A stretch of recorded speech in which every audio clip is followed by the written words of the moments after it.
Hello, everyone. This is Meena Puri from Ayurvedic Healing Center. You might be watching this on my website. In that case, welcome to the website, or you might be watching it on social media somewhere. So thank you so much for listening.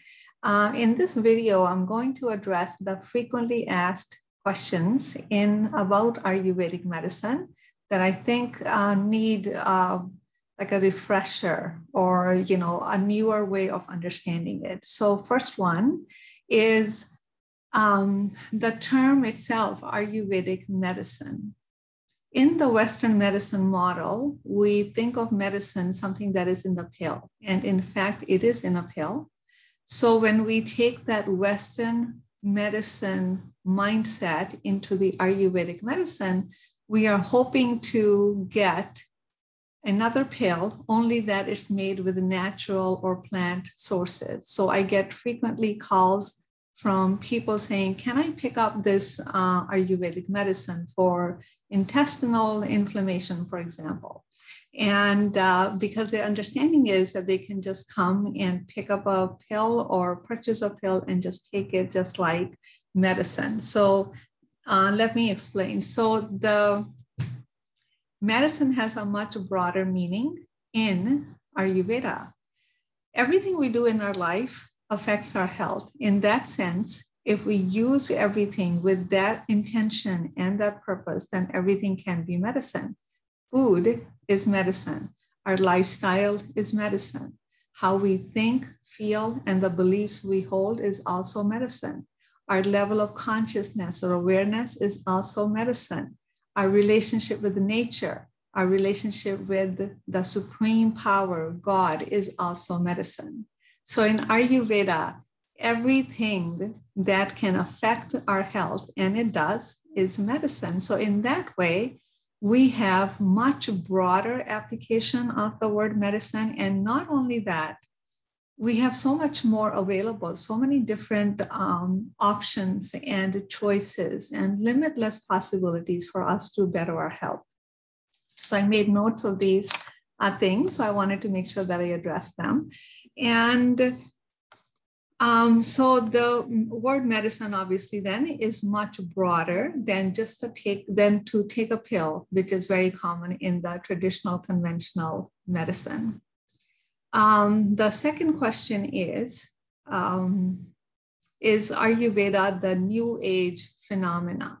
And that makes me laugh because it's the oldest ancient system of health that is available, over 6,000 years old. So there's nothing new agey about Ayurveda. What's really new agey, new and a very young medicine is the Western medicine.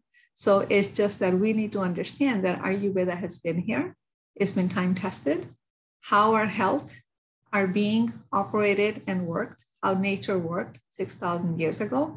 It works the same way today. So for that reason, Ayurveda is not only applicable, but it really is the dire need of our times where confusion about health, about nutrition, about lifestyle prevails, where there's just so much confusion about how to just even live and how to be a healthy being. So Ayurveda is much needed, and it actually upholds its promise of giving us not only deep wisdom, but the practical to do tools that really resonate with us. When clients walk with me, when I talk to them about Ayurveda, it's something they always knew because it resonates with them. It's like a breath of fresh air. They're like, oh my God, that makes so much sense. I totally want to do that. So that's so it's not a new age medicine. It's actually the oldest system alive. And how do we diagnose in Ayurveda? In the Western medicine, the traditional way of diagnosing is X-rays and blood tests and MRIs and specialist tests, et cetera, and they're all useful. But in Ayurveda, the diagnosis is done not by just the physical testing, but it's done by employing the higher faculties of the practitioner. What those higher faculties are, they are the intuition, the wisdom, the compassion, ability to see beyond what's visible, ability to see the client's aura or the energy, and really ability to connect the dot, to see their story, not just to see the patient as a bunch of symptoms that walked into your office, but really to see them as a full, whole being and their story. And symptoms are just part of that story. So the diagnosis is very high touch. And also, you know, the minute somebody walks in or the minute somebody comes on to Zoom, I'm diagnosing them by looking at their facial expression, the texture of the skin, the markings on the face. I'm looking at their tongue. Even though on Zoom, I'm not able to take a pulse. And I feel that it hasn't come in the way so far, because after having taken so many pulses, really now knowing it is not something that comes in the way. And you know, another major difference in the Ayurvedic medicine and traditional medicine, which really stands out, is the presence of the practitioner. In Ayurveda practice, a meditation practice, for me to practice Ayurvedic medicine, meditation practice is essential. It's a requirement. It's with the higher level of consciousness that I cultivate through meditation that I'm able to develop the higher faculties, that I'm able to see into the situation, that I'm able to see into the client's symptomology. So many times, like my teacher used to say, just the mere presence of the practitioner is healing. A touch of that practitioner, even when they're taking your pulse, or even they're just seeing you through the screen, it's healing. It's their presence because you are in the company of it's the higher vibration that's around you. When there's a higher vibration around you, it reminds us of the higher vibration that we can also achieve and cultivate. And another thing is Ayurveda, the alternative medicine. So it's a very kind of a relative and interesting term. So in the ancient times, Ayurveda was all there was, or other natural medicine. So in that sense, it was a primary medicine, right? And so nowadays, the primary medicine has become the Western medicine. So Ayurveda or other holistic practices then become alternative. So it's really a term that's subjective that we need to understand deeply. So you know, the truth is, it's really up to us. How do we want to use it? And to compare traditional medicine to Ayurvedic medicine is comparing apples to oranges. They're not comparable. The Western medicine has mastered surgery. They've mastered saving lives in the case of acute conditions. Ayurvedic medicine is there to cure and heal chronic diseases, to help you create robust health, to prevent disease, and to help you become a more conscious living being on this planet. So these are two very different things.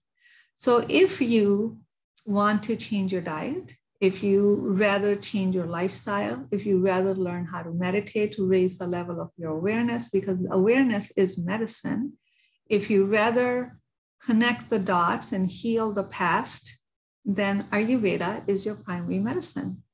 Then taking a pill becomes an alternative. However, if you rather take a pill and see if it works, then that becomes your primary. Then the alternative is to change the diet, to change the lifestyle, to change your way of being and living. So it really is up to you. How do you want to use each resource? Is this your primary go-to place, or is it, let me try this one first, and then that becomes my second option? So it's really up to you. Okay. And another funny things are Ayurveda doctors, real doctors. So I want to clean up the question. Okay.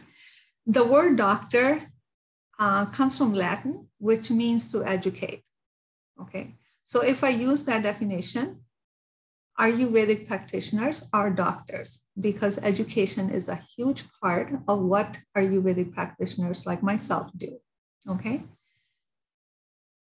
And when we ask however, I'm not hung up on titles or acronyms behind someone's name. It's really the content of what we do. It really doesn't matter what you call me. My clients insist on calling me Dr. Puri.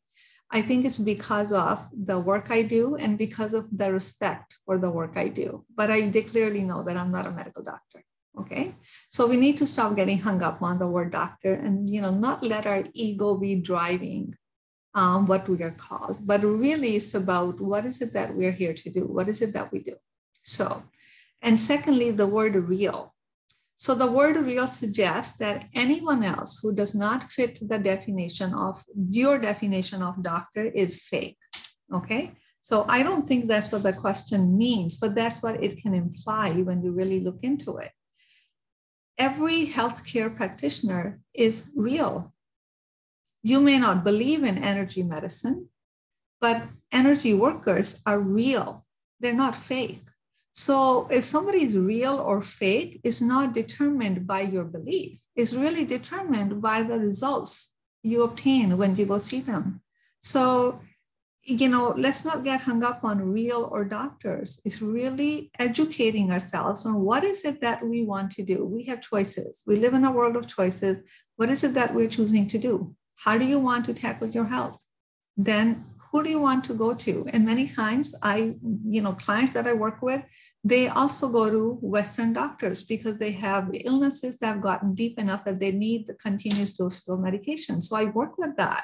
And that's not a problem. And most of the time, many people need both. But sometimes, unless you have an acute condition, you may not need a Western medicine doctor. You may be okay with just seeing an Ayurvedic practitioner like myself. And what else? Oh, is Ayurveda herbal medicine? So like I said, herbs that are used to support you making your changes and create an environment that fosters your health, that is medicine. So like I mentioned before, the word medicine is much broader in Ayurveda. Herbs is medicine, but it's not just herbal medicine. It's mostly 90% everything but herbs, your lifestyle, your way of thinking, if your past, traumas and dramas, and if you have taken the time to heal. Like I said, everything can be medicine. Everything affects everything else. And everything we do in our life affects our health, and our health affects everything in our life. So it's really how we use something and how we need to kind of look beyond the social media type of conversations that are very, sometimes can be surfacey. We need to go deeper into that and really be able to think through each issue separately. So no, it's not just herbal medicine. Like I said, everything we do affects our health. Therefore, everything can be medicine. Everything doesn't work for everybody, but there's always something that can work for somebody. And you decide, what is that something? What do you want to begin with? Do you want to start making dietary changes? Do you need to heal the past? You need to even start by doing a meditation practice to raise the level of your awareness. Do you need to just move your body? I am telling you, there's magic in the first step. Take that first step, whatever that may be for you, begin there, and everything else will begin to follow. And then there is, there's Ayurvedic, what's Ayurvedic consultation? Ayurvedic consultation is when I do all the diagnostics, pulse, tongue, facial, postural, talk, touch, take clients' entire medical history, their diet, their sleep, their relationships. Really nothing is missed. So based on that and the symptoms that they're complaining about and what is the thing that they're wanting to change.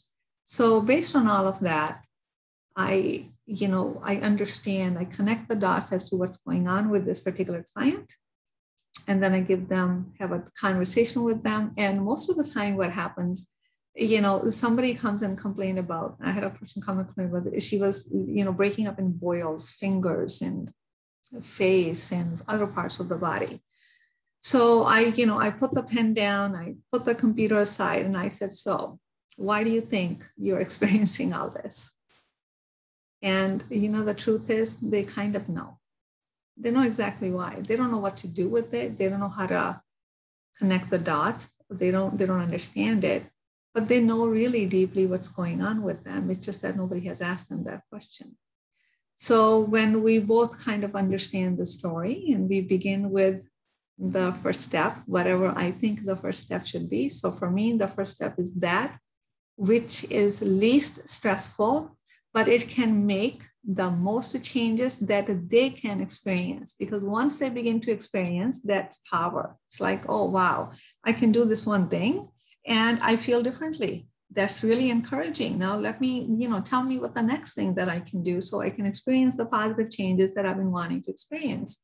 So, the work is very compassionate, it's a very therapeutic in the sense, very compassionate. I'm not there to, throw the book on them and saying, oh, Ayurveda says follow this, who cares? It's really about what works for them, what makes sense to them. What is that little nugget that they can take with them, use it, practice it, and wow, get the results. That kind of education, that experiential education is never going to go anywhere. It's going to be with them forever.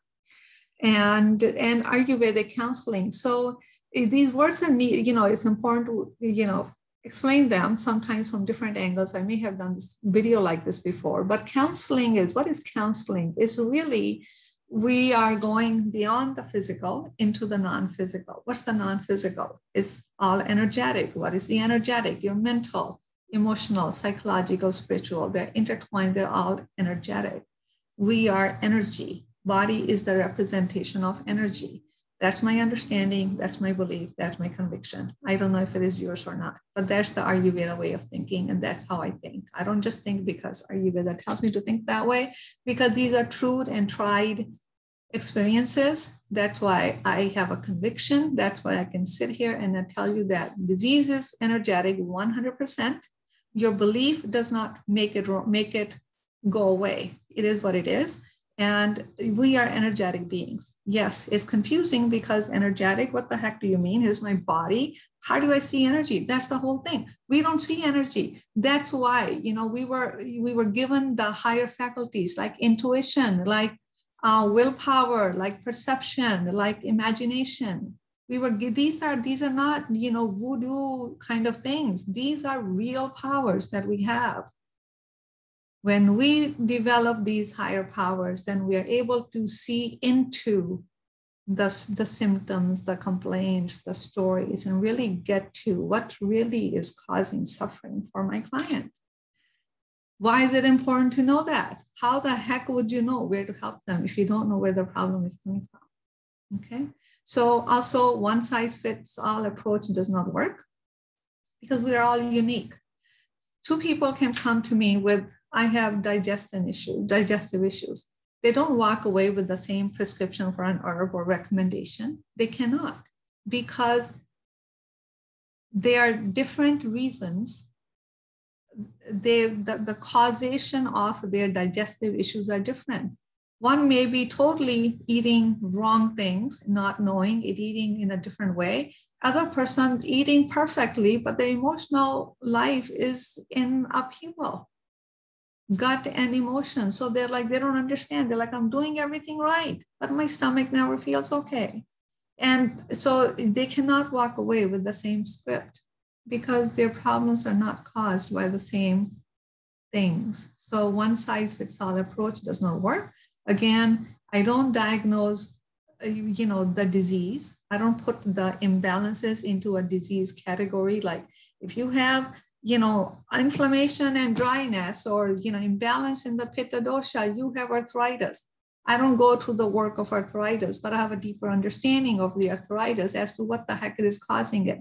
The same imbalance can cause arthritis. The same imbalance can cause hypertension.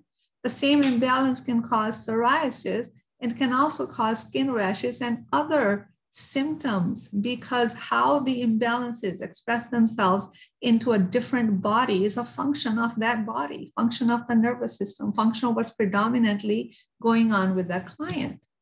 So that's how the one size fits all approach is not what's used in Ayurveda. And so should you go see an Ayurvedic practitioner or should you go see a medical doctor? What do you need? Like what's going on with you? If it's a life-threatening situation, go to the medical doctor, go to the emergency. And also, if you suspect there are things going on, it's always good. We don't want to overdo the testing and overdiagnose, and that's what happens in the medical world. But, at the same time, if you feel, you're kind of waking up in the middle of the night with this severe pain, it's good to find out what the heck that is. But if you feel, no, it's really coming from the mind and coming from something within you, then you can always get the test done. But many times I would recommend, if they're, especially when they're like feeling fatigued or they're losing hair, or they're having this, constant pain. So it doesn't hurt to get the x-rays or the blood work done, just to be on the safe side, to rule out any acute things that might be going on. So then I know how to offer, how to work, and which angle to take with them in treating them. So you can work with both. Again, these two practices, Western and ancient medicine practices, they're not exclusive of one another. They really can work together. So there's no competition here. There's no putting one down and putting one up. Like I said, these are apples and oranges. You can't compare them. Western medicine is known to be a great manager of your disease. Ayurvedic medicine teaches you to live and be in a way so you may never need to go see a Western doctor. Isn't that what we want? Do we want to spend our life sitting at the doctor's office in the hospital? So do we want to live our life, living our purpose, creating things and being joyful? So I think the latter, right? The later, whatever. The latter. Okay. So that's how, that's what I wanted to discuss. And if there's something else, so what I would like you to do, I would like to ask you to do, if you would please, I'm doing this, recreating the website for better understanding. And you can go to my website. The first homepage is Ayurvedic Medicine. Take a look, read, and you can even Google Ayurvedic Medicine, and hopefully I will pop up and read up. And I'd be happy to hear any more suggestions that you may have. You can always email me, mpuri@ayurvedichealingcenter.com. What other questions would you like answered? Where else is there confusion when it comes to Ayurvedic medicine that I can help you with, and I would love to do that. So thank you so much for watching. I'm again Meena Puri, Ayurvedic Healing Center. My website is ayurvedichealingcenter.com. So go to the homepage of my website, and you can read what I just said more or less in a writing form. Thank you so much. See you at the next video.